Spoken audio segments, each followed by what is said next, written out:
Today's daf we're going to be learning is Zevachim daf Pei Gimel. It's the daf for Shabbat. We're going to get started from the bottom of Pei Bet Amud Bet. We were in the middle of a slew of questions of Rava that we didn't have answers to, and each one was premised on the previous one. So now we're up to if you assume that the par, we're talking about bringing the blood into the Heichal, into the sanctuary, which isn't supposed to be there. And then we talked about bringing in the par and the Shiur, the blood of there. What if after you're already in the Kodesh HaKodashim and you leave and then you bring it back in? Does that disqualify the blood? And then we're going to start with the bottom of Pei Bet Amud Bet, which says the very last two lines, Im tim tzalom hu'il unafak nafal. If we say, look, you already left the Kodesh HaKodashim, if you bring it back in, it's disqualified. What about the following case? Hidami daman ala parochet. What if after you did the sprinkling of the blood on the parochet, which is the divider, you're in the hechal, in the sanctuary, and you sprinkle it on the divider, and then hotzi'an lemizbech, and then you take it out from there, and you bring it to the altar. But the altar also in the sanctuary. So you're basically going backwards in the sanctuary, right? Away from the Kodesh HaKodashim. You're already not in the Kodesh HaKodashim. You're in the sanctuary area. And you walk from, again, that boundary between the Kodesh HaKodashim, which is where on the parochet, where you sprinkled the blood. And then you walk back to the altar. V'chnisan. And then you bring them back to the parochet area. Now you're in the same room, but a different area. Mag, do we say, look, you're still in the same room, so there's no disqualification. Odilma yitzia krinabe, but it says on the pasuk, okay, and here Rashi quotes it. You can see it on the first line of Rashi. And then you have to go out to the altar. So you're not actually going out of a room, but you're going out of that space, and you're moving to the altar. So do we say yitzia krinabe, right? And it's a yitzia. You left already. So, since the Torah calls it Yitzia, maybe it's considered as if you left, and if you go back to that other space, that would disqualify it. Take, we don't know. Now, going back to the Mishnah, there was a machloket in the Mishnah, okay, going back to Pei Bet Amud Aleph, between Rabbi Eliezer and Rabbi Shimon. It says, Rabbi Eliezer says, Nichnas lechaper afa pisha lo chiper. Just going into the sanctuary disqualifies it, even if you didn't put the blood on the altar. Rabbi Shimon Omer ad shechaper says it's only disqualified if you actually put the blood in the wrong, right? You bring it into the sanctuary and put it on the altar. So now we're going to have a more elaborate discussion about their machloket. Tanya. Rabbi Eliezer Omer, Ne'amal kan lechaper b'kodesh. We're going to see their source in the psukim, and then we're going to see what does each one do with the other one's pasuk, or why doesn't each agree with the other one? Lechaper b'kodesh. So it says v'chol chatat. That's our pasuk. Asher yuva midama lechaper b'kodesh. So it says that you're going to bring from the blood to atone in the kodesh. V'ne'amar lahalan kol adam lo yeh ba'ol mo'eh b'vo'o lechaper b'kodesh. And then it says, when the Kohen Gadol, they're going to have the exact same language, lechaper b'kodesh. When the Kohen Gadol goes into Kodesh Kodashim, no one is allowed to even be in the sanctuary. Okay? When he goes in, lechaper b'kodesh. Now, what does lechaper b'kodesh mean in that second pasuk? When he goes in to do the atonement, but he hasn't yet done it. Everyone has to leave before he even goes into the Kodesh Kodashim. So mala halam b'shelo kiper, just like there, it's before atonement was provided. Avkan b'shelo kiper, also here it's going to be when you haven't done the atonement yet. Rabbi Shimon Omer, he compares it to a different verse. Ne'amar kan lechaper, v'ne'amar lahalan v'et parochet v'et sir chatat asher uvat amam lechaper. He's not focusing on lechaper b'kodesh, he's focusing on the word lechaper. So it says the parachatat, it says by here, lechaper in our pasuk, and it says by the parachatat and the sir chatat, the two offerings that the Kohen Gadol brings into the Kodesh Kodashim, asher huva et amam lechaper. And then it says, once you bring the blood into Kodesh Kodashim, and then once you put the blood, and here we're talking about in the inner altar, then the continuation of that pasuk is, then you take the animals out to the Beit HaDeshen and you burn them. Now, at what point do you take them out, right? Asher uvat amam lechaper is saying it was already done. So mala halam b'shekipel, just like there, it was already done. Afkan b'shekipel, same thing in our pasuk. So each one has a pasuk, basically comparing our pasuk to some other pasuk. So now the real question is, what's the difference between them? What's their difference? So right, because they each theoretically could have taken the other pasuk. Mar savar danim chutz michutz, ve'in danim chutz mipnim. So Rabbi Eliezer holds, we learn inside from inside. In both our pasuk and in the pasuk about the people have to stay outside when the Kohen Gadol is inside, the outside is talking about outside the sanctuary. So we're going to learn outside from outside, and we're not going to learn outside from inside. The one about lechaper, the second pasuk that Rabbi Shimon brought, was about atoning inside the temple. So I'm sorry, inside the sanctuary. We're not going to learn outside the sanctuary from inside the sanctuary, right? That the one who has the blood outside the sanctuary is not allowed to bring it inside, and right. So we're not going to learn outside from inside. Now the Gemara is going to say, just 1 second. Right. In other words, we're comparing the blood of the outside with the blood of the inside. That doesn't make any sense. Umar savar dinim behema mi behema ve'in dinim behema mi adam. The other opinion is going to say, what? Rabbi Shimon's going to say, why are you proving it from the fact that the people have to wait outside? That's people, and we're talking about animals, right? The blood of the animals. Much better off learning animal from animal, right? Whereas the blood of the dam of the par and the seir is the animal, and we want to learn about our animal of a regular korban brought on the outer altar. So that's why each one prefers their drasha over the other. Now we're back to the Mishnah, Rabbi Yehuda Omer. So Rabbi Yehuda had said in the Mishnah, that was the next line, that im hichnis shogeg Hashem. If you brought it in by accident, then actually it's not disqualified, which would then imply, obviously, which is what the Gemara says, hamizi pasul. If you brought it in intentionally, it would be disqualified. But now the question is, according to Rabbi Yehuda, b'shekiper or b'shalo kiper, is it a case where you got atonement or where you didn't get atonement? In other words, number one, he's limiting when it's going to be forbidden more than anyone else because he's limiting it only if you did it intentionally. The question is he limiting it even more, only b'shekiper, or even if you haven't done atonement for it? So that's the big question. And now I'm a Rabbi Yirmiyah. Now we're going to have a long, not so long, but it's going to be a little bit till we develop how we're going to get this. What we're going to see is a machloket between Rabbi Yehuda in a different situation. And we're going to note what pasuk he doesn't quote, what side he doesn't take here in his debate with Rabbi Meir. And from there, we're going to assume we could figure out which opinion he holds by. So we'll see as we get there. Amar Rabbi Yirmiyah, mimashma shenemal ve'et parachatat ve'et ciur chatat asher huva damam lechaper b'kodesh. And when you read that pasuk, this is what we saw before. The parachatat, the ciur chatat, whose blood was brought to atone in the Kodesh. Matamud lamal v'hasoref. Now, what do we do with the next pasuk? The next pasuk says v'hasoref, and the one who burns it, yechabes begadav v'rachatz b'saro b'mayim. So the one who burns these animals becomes impure, that their clothes are impure, and they have to go to the mikvah. So matamud lamar v'hasoref. Why do we have this in the pasuk? So the Gemara stops and says, "What are you talking about? Legufa itzrich. What do you mean? Sorry, I didn't read it twice. So it said matam ulamar vasaref, and the Gemara says matam ulamar asaref. What do you mean? Why does it say asaref? Legufa yitzrich. Of course, you need the pasuk to tell you that the one who burns it, their clothes are impure and they become impure. And you don't need to ask why does it say that. It's totally necessary for its own sake.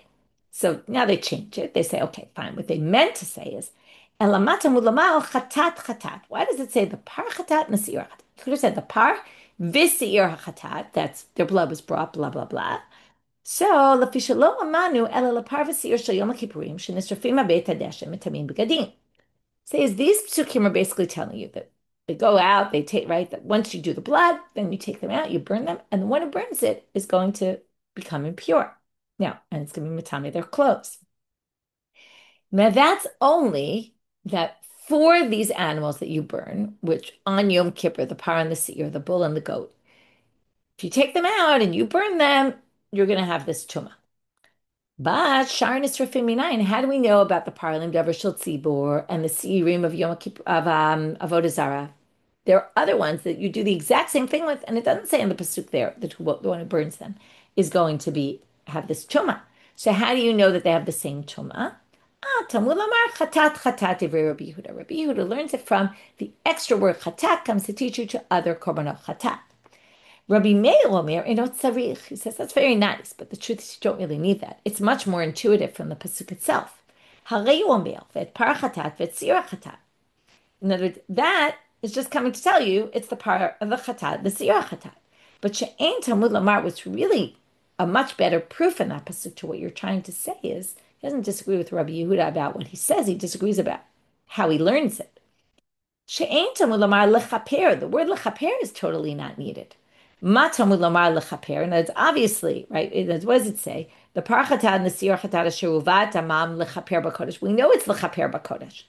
So now, why do you think it's telling you lechaper? That is a much more intuitive word that's telling you any other time you're getting atonement from one of these things, and then you're burning it outside, which would include all the other sacrifices. So that anyone who's getting atonement from these sacrifices, and then you burn them in the Beit Hadeshen, that you're going to have this level of impurity. Now, if that's a more intuitive one, then why didn't Rabbi Yehuda learn it from there? And must be because for Rabbi Yehuda lechaper lo mashma. He doesn't learn lechaper my taima la mishum dimibayle legzera shava. He must need it for the gzera shava that Rabbi Shimon had, and therefore we're going to say he didn't have that. He must have learned the gzera shava there, and therefore he must hold like Rabbi Shimon. Okay, and from there we assume that it's that. Just one second. Right. And then we're going to assume that he uses the lechaper to teach you the gzera shava of Rabbi Shimon, lechapel, right? A parochet or shiur, lechaper, ma la'alam b'shekiper. Right. Now, why specifically that one? Because the Rabbi Eliezer didn't use the gzera. In our pasuk, he used the lechaper b'kodesh, and it was gzera shava to a different word, lechaper b'kodesh. So this pasuk of the par and the seir weren't used. But according to Rabbi Yehuda, we're going to assume he didn't use this one because he needs this for the gzera shava back to our pasuk. And therefore, we're going to end here with Hadran alach kol Zevachim shenitarvu, finish our chapter. And now we explained that Rabbi Yehuda actually ends up with the most limited approach here. It has to be intentional, and it has to be also where you actually did kapara. Okay? And that's why he's going to have the most limited position there is. Okay, so we saw in this section, just to review, and then the next part, the end of class, we'll review just from the next chapter. So we went through the opinions of Rabbi Eliezer, Rabbi Shimon, and Rabbi Yehuda. What's their proof? Right? Where do they get it from? Or at least with the first two, why don't they each hold by the other? And then with Rabbi Yehuda, we wanted to know which one of the previous does he hold by. Within his opinion, there's only mezid, only if it's intentional. Is it b'shekfar kiper or b'shelo kiper? We said in the end, it's where you already got atonement. And we did have that first end of the previous question, the line of questioning of Rava. Okay, now starting with our mission. New chapter. Hamizbeach mekadesh et hara'oila. Okay, for this I also have a study guide. I'll start sharing my screen in a minute.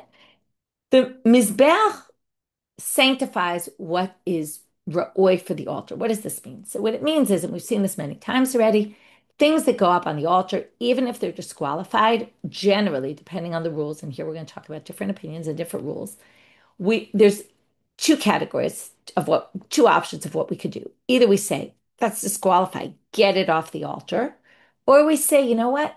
Once it got on the altar, the Mizbeach kind of accepts it.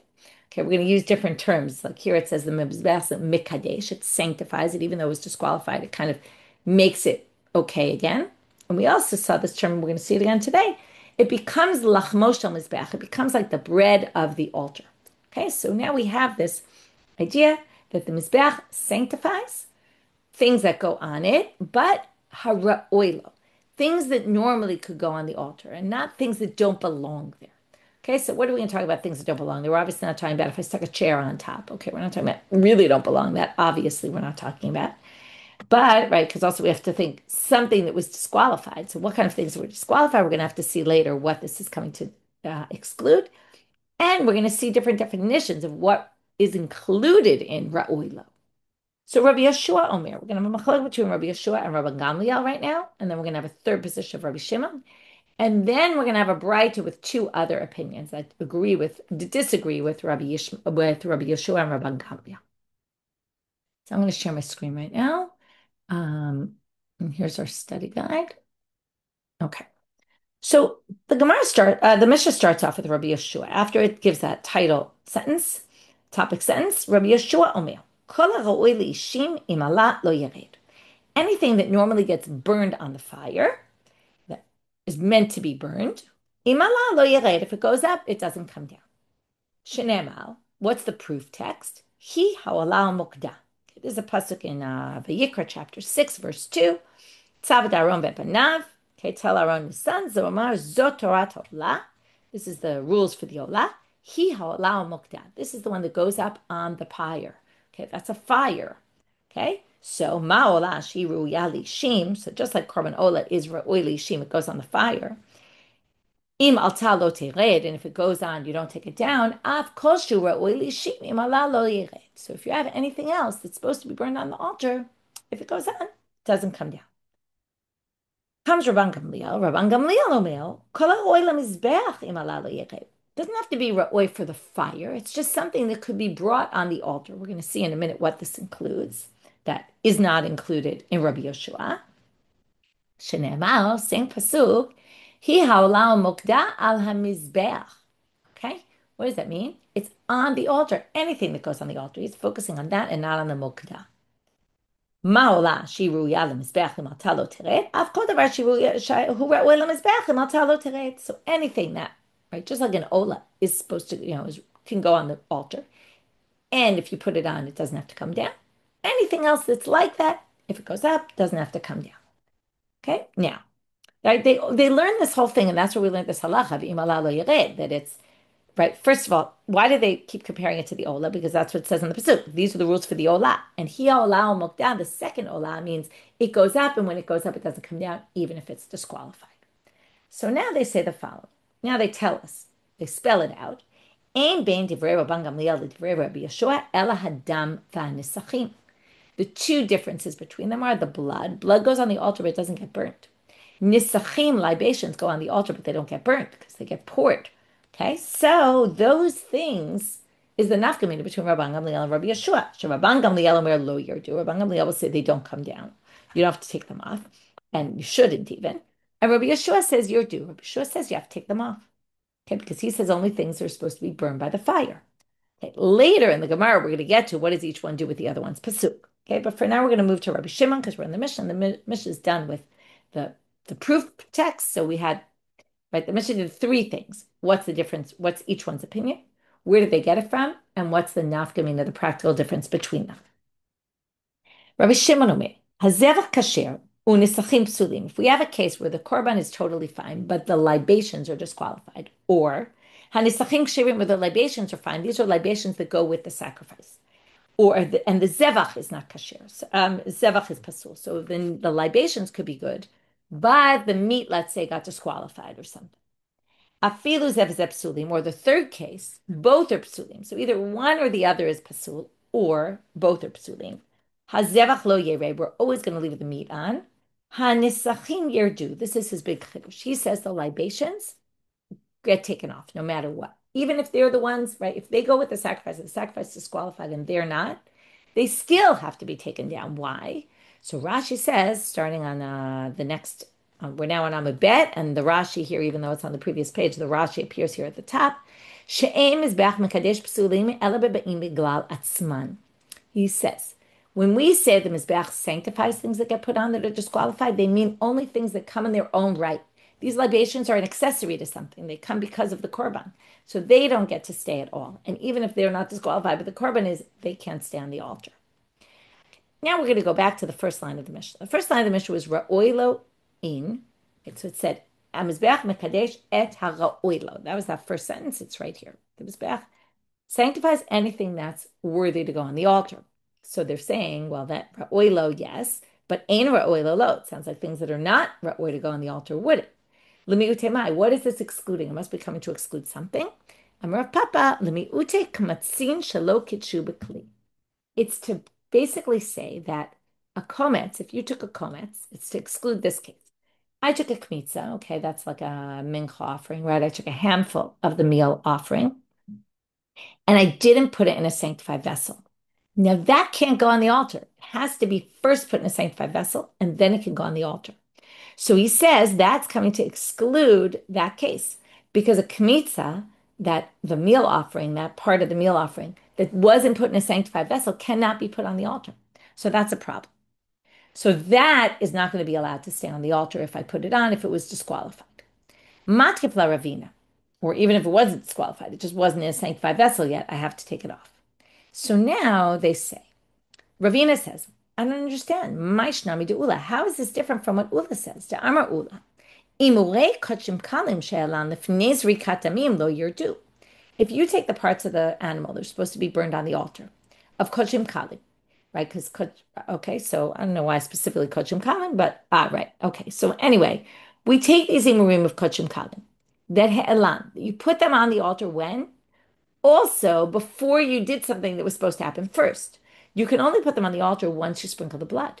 So if you did it before the zrikat dam and then you put them on the altar, they're not right for the altar yet. And yet it says, Ula said, lo yirdu. It says you don't take these off. So now we have a problem because, right, okay, if we look at our chart, looking at the second chart on the page. So the second chart on the page says basically, kamatzim shelo kitsho b'kli yirdu. Imurei kachim kalim she'elan lefnei zrikat damim lo yirdu. So why are the komets has to come off?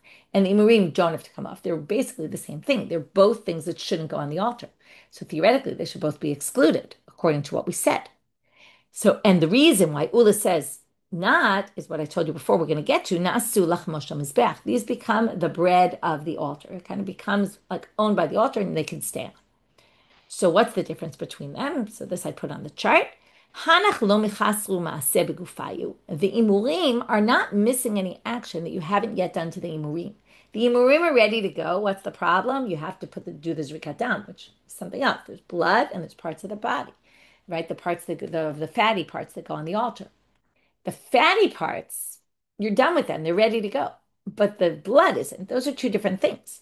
But hane, in the komets, you didn't do something to the komets. You were supposed to put that komets into a kli and you didn't, and then you put it on the altar. That's completely disqualified. Okay, now let's scroll up to the middle of the top chart. So now we're going to have a back and forth with Rabbi Yeshua and Rabbi Gamliel about what does each one do with the other one's pasuk. So Rabbi Yeshua Omer kol haroi lishing, ... That's just a quote from the Mishnah. So what did he say though? Let's just see. He said, "Hi olam mukda." It's only kol haroi lishing, fire, because it goes on the pyre, right? So what does Rabbi Gamliel do with that? Rabbi Gamliel nami aktiv olam mukda. So he says, "Hahula hadure pok in hudata." This is to tell you, sometimes when you put something on a fire and it starts burning, it's sometimes like things go flying out because because of the fire, it could start, like something causes it to move and it could fall off the altar.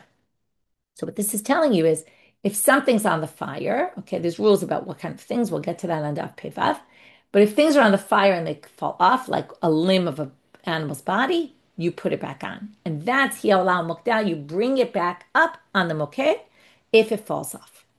Okay, so that's what he does with that pasuk. Well, now we're going to have a ping pong, and we're going to ping pong back to Rabbi Yeshua and say, wait, Idach, so the other one, Rabbi Yeshua, la dure pok in minale. Where is he going to learn this halacha from? Nafkaleme, so where's he going to learn it? Next part of the chart. Asher tochala esh, okay, this is a different pasuk.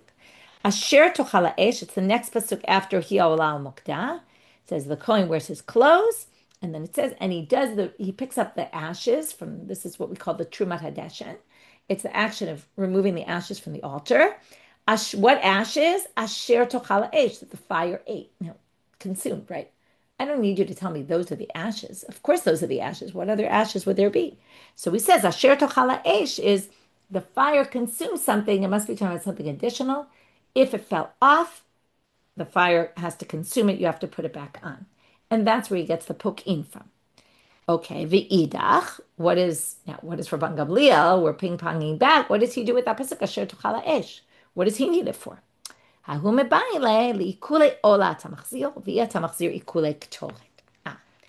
to tell you that what do you return to the altar? Only things that come from an ola, okay, like meat, but not ktoret. If you have incense that started burning and then it flew off the altar, you don't put it back on. Okay, it's only, and that he gets from this pasuk because there's a little more to it. It says, "Asher tochala eshet ha'ola lemizbeach," because the fire consumed. It's what the fire consumes of the ola. It's only things that are like an ola, and it's not ktoret.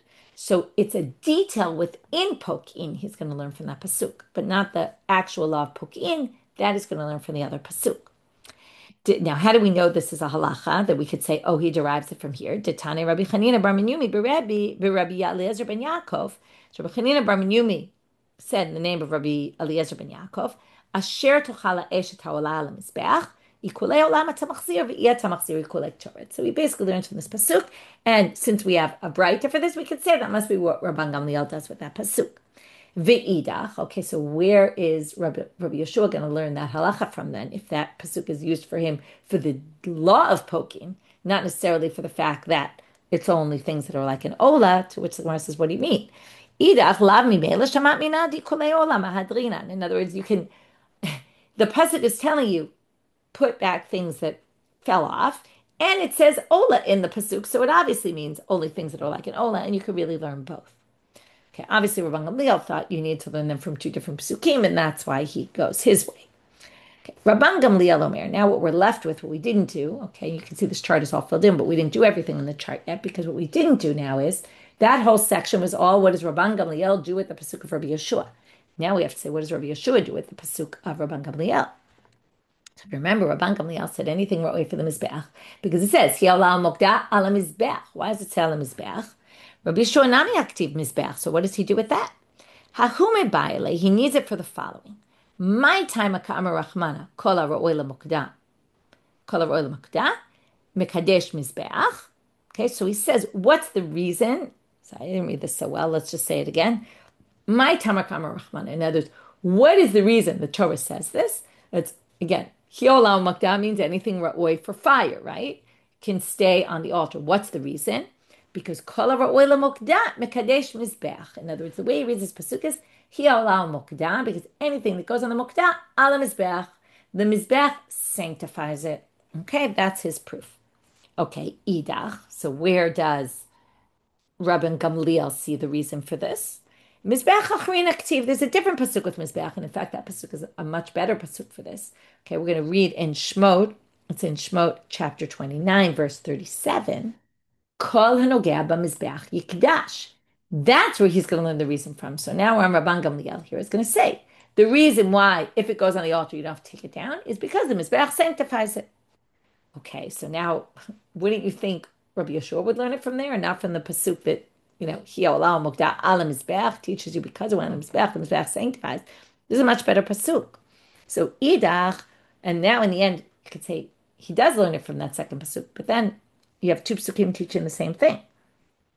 Now we're going to say he needs two psukim. Why?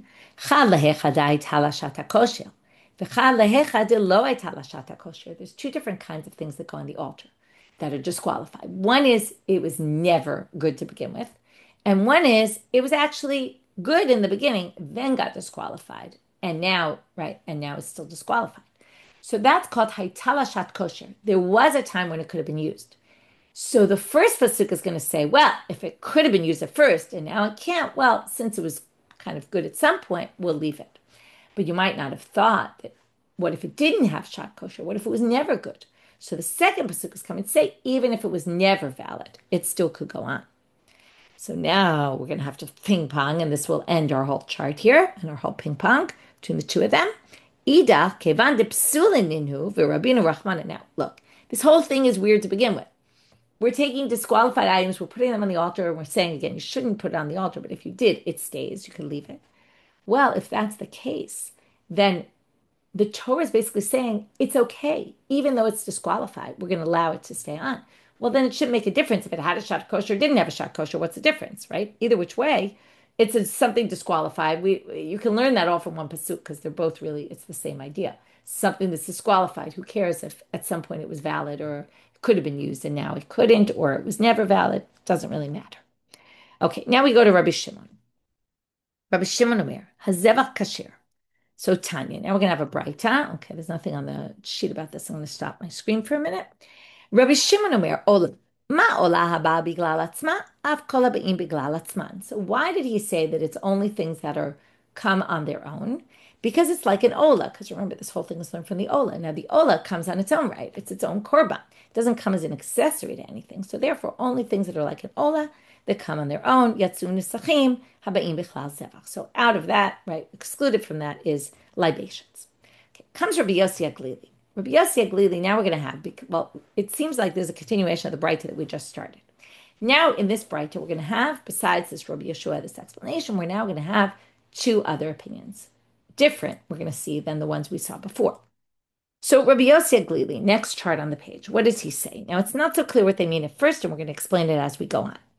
Rabbi Yossi Aglili Omer, mitoch shenemar kol hanogeh b'mizbeach yikdash, as we saw before. Anyone who touches, right, anything that goes on the altar will be sanctified, meaning put disqualified things and leave them, right? If you put them, leave them. Shomeh ani bein ra'ui bein she'eno ra'ui. It sounds like anything really that goes on the mizbeach, whatever goes on the altar, right, will be sanctified. Talmud Lamal, that's why it says kvasim. Okay, this is the next pasuk. Right after kol hanogeh b'mizbeach yikdash, it says, v'zeh asher taseh lemizbeach. This is what should go on the altar, and then it starts, it's really a new topic, but since they're juxtaposed, we're going to learn from one to the other, which is put on the altar these two, the sheep, b'nei shana, shnayim liyom tamid, the korban tamid. So he says, "Mak fasim ru'uyim af kol ra'ui." Well, just like fasim or ru'uyim can go on the altar, it only includes things that can go on the altar. The mizbeach is only going to sanctify something that theoretically could go. Obviously, it's disqualified because otherwise there's no unique thing here. But theoretically, the item could go on the altar. Rabbi Akiva Omer, he's going to learn the same idea, but from somewhere else, and then we're going to see what's the difference between them. Ola, okay, it says ola, okay, in that pasuk about the kvasim. It says actually, it says it in, it's a few psukim later in verse 42. We were in verse 48 with the kvasim. I'm sorry, 38, and now we're moving to 42. Ola tamid l'dorotechem. This is a korban ola. Those kvasim are korban ola. So he says it has to be like an ola. Ma ola ru'uya af kol ru'uya. So it's like an ola, and just like a korban ola, burnt offering is ru'uya for the altar. So likewise, this has to be something for the altar. Okay. Whether you learn it from Fasim, whether you learn it from Ola, what's the difference? Well, that's the Gemara's question. My benai, what's the difference between them? Well, Amarav Adabar Ava, Olata of Psula Ika. What if you have a bird offering? So, Mar Maitelami Ola, Umar Maitelami Fasim. If you learn it from Ola, so it's a burnt offering, that would be included. If you learn it from Fasim, it's only animals, not birds. So if you put a bird on, you'd have to take it off according to Rabbi Yossi. And if that's the most extreme position we've seen so far, the most limiting, only animals. Rabbi Akiva is even more limited, is a little less limiting, but still more limiting than all the ones in the Mishnah. Because he said, okay, animals and birds, but not, for example, mincha offerings, right? Whereas if we get to the next opinion, then you have Rabbi Yeshua who says even things that burn on the altar. So that could be animals, birds, minchas. Rabban Gamliel, animals, birds, minchas, libations, and blood. Okay? So you see the progression. So now we're going to do a little bit of a ping pong between Rabbi Yossi Aglili and Rabbi Akiva, and then we're going to go and compare the people in the Braita to the people in the Mishnah. Okay? In other words, Rabbi Yossi Aglili and Rabbi Akiva to Rabbi Yeshua, Rabban Gamliel, and Rabbi Shimon. And then tomorrow we'll continue with a whole bunch of other comparisons. So we're almost at the end here. We're going to compare, first of all, these two psukim. Iktiv kfasim, ulaman demai telemi kfasim. If you learn it from kfasim, haktiv ola. What does Rabbi Yossi do with the ola? He says it's only animals, but ola should include also birds. Well, ikiv kfasim velo ktiv ola. If it just said animals and not ola, hava amina, I would have thought of filo mechayim, even if they're alive. Meaning, okay, this is a weird one. If an animal, a live animal, which is not worthy for the altar right now, because we're talking about it's disqualified animal, runs up the ramp and gets to the top of the altar. Maybe you'd think, animal went up. You don't have to take it down. Therefore, Katar Brahmana Ola to say, no, we're only talking about animals that are being sacrificed. Okay? Ulamand and only when they're dead, basically. Ulamand mi Ola, haktiv fasim. What about Rabbi Akiva? What does he do with the word fasim? Iktiv Ola v'lo ktiv fasim, since he actually includes birds as well. Well, if it said ola and it didn't say animals, hava amina, afilu mincha. Well, a mincha also is ola. It's a type of offering that gets burned on the altar. Therefore, katrach manak fasim to say not meal offerings. It has to be they were live at some point. Okay. Now comes the question: Ma'ika ben hanetnai lahanetnai demanitin. So, what's the difference between these two Tanaim and the Braita, Rabbi Yossi Aglili and Rabbi Akiva, and the difference between them and the Tanaim and the Mishnah? So we're going to have Rav Papa and Rav Rish Lakish who answer this question. With that, we'll finish for today. Amar Rav Papa, kamatzim shekitshu b'kli ikabenayu. If you have a kometz that was sanctified in a vessel, that's the difference between them. Litana didan lo yirdu. So here, it's not the kometz we talked about before that wasn't sanctified. It was sanctified, but it's a mincha. So we already said, Rabbi Yossi Aglili and Rabbi Akiva don't think a mincha is going to be able to stay on. You're going to have to take it down. And Rabbi Shimon, Rabbi Gamliel, and Rabbi Shimon all think a mincha, it's burned, right? It goes on the altar. It fits all the criteria. It comes on its own, a mincha offering. Obviously, we're talking about a mincha that comes on its own and not one that goes with a korban, because otherwise Rabbi Shimon wouldn't agree. Rish Lakish Amar, mincha haba b'fnei atzma, l'divrei kulan lo tered. Oh, sorry, right.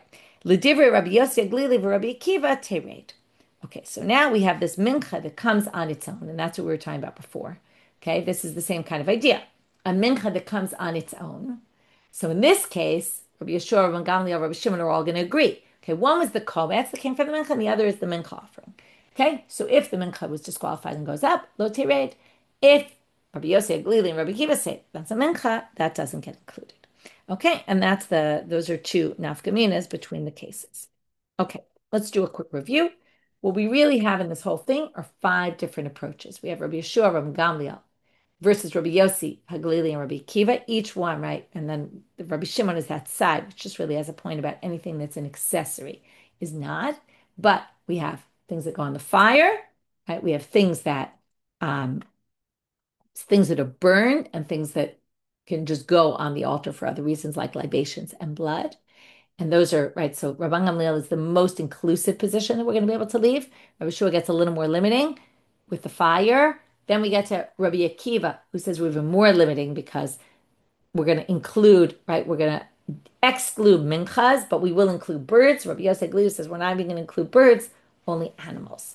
Okay, and we saw everybody's proof text. We saw how they disagree with each other, and we had the ping pongs back and forth. And we saw this other thing, which was right at the beginning, about the exclusion of this word kol ha'ra'oilo. What's ha'ra'oilo? Come and say, what if you have comments that wasn't even in a sanctified vessel? And we compared that to imurim before zrikatam, which is a different problem. Those actually get to stay because there's not missing an action, whereas the comments is missing an action. With that, we finish for today, and we'll continue with a bunch of comparisons, not just between the Mishnah and the Braita, but between the different Tanaim, and kind of categorize them into sets of things that some of them agree with and others don't agree with. With that, we finish for today. Wishing everyone Shabbat Shalom and Shavua Tov.